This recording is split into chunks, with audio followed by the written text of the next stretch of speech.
Sabine Berner, bonjour. Bonjour Yolène. Alors vous êtes une des deux commissaires qui avaient préparé cette exposition sur le génie de la nature au Havre. Et alors là, on est devant un ravissant petit oiseau, je ne sais pas s'il est petit d'ailleurs, il s'appelle Tui. Il est costaud quand même. Alors racontez-nous l'histoire de Tui. Alors le tui est un oiseau de Nouvelle-Zélande, un oiseau remarquablement intelligent, qui est un champion d'adaptation.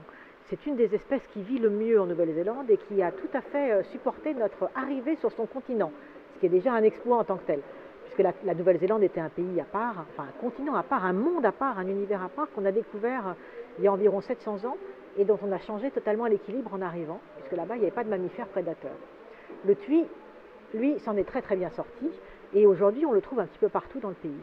Il est remarquablement intelligent et les Maoris, qui étaient les premiers peuples à s'installer en Nouvelle-Zélande, l'avaient bien compris et avaient des tuis dans leur village.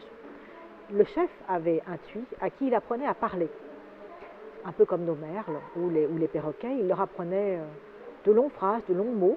Et donc le tui était un petit peu celui qui allait annoncer la pluie et le beau temps dans le village.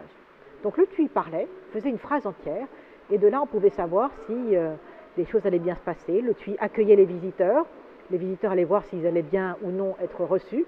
Donc le tui était un personnage absolument remarquable dans les villages. Alors ça c'est dans la transition et aujourd'hui? Le tui reste un animal absolument remarquable, s'adapte toujours bien à la Nouvelle-Zélande et il est d'une agressivité absolument redoutable, c'est pour ça qu'il s'en est bien sorti.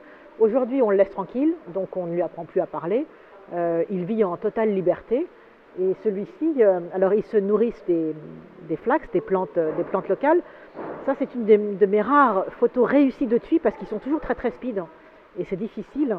Et la fois où j'ai fait cette photo, j'étais malade comme un chien. J'étais dans une des maisons du Department of Conservation dans la forêt. En principe, il n'y avait personne à part moi.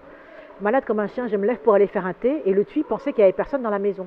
Donc il était tranquille en train de se nourrir sur les plantes juste derrière. Et là, je me suis dit non, quand même, je vais faire quelque chose. Donc je suis retournée chercher mon appareil photo. Je suis revenue, j'ai donné un coup de pied dans la porte et j'ai photographié le tui qui a ouvert les yeux, m'a regardé. Et je pense que j'étais une apparition avec une énorme chemise de nuit, avec une grosse vache dessus, enfin un truc absolument inoubliable. Et je pense que le tui a été pétri d'horreur 30 secondes, le temps pour moi de faire la photo et de retourner me coucher. Donc celle-là, elle est pour moi inoubliable.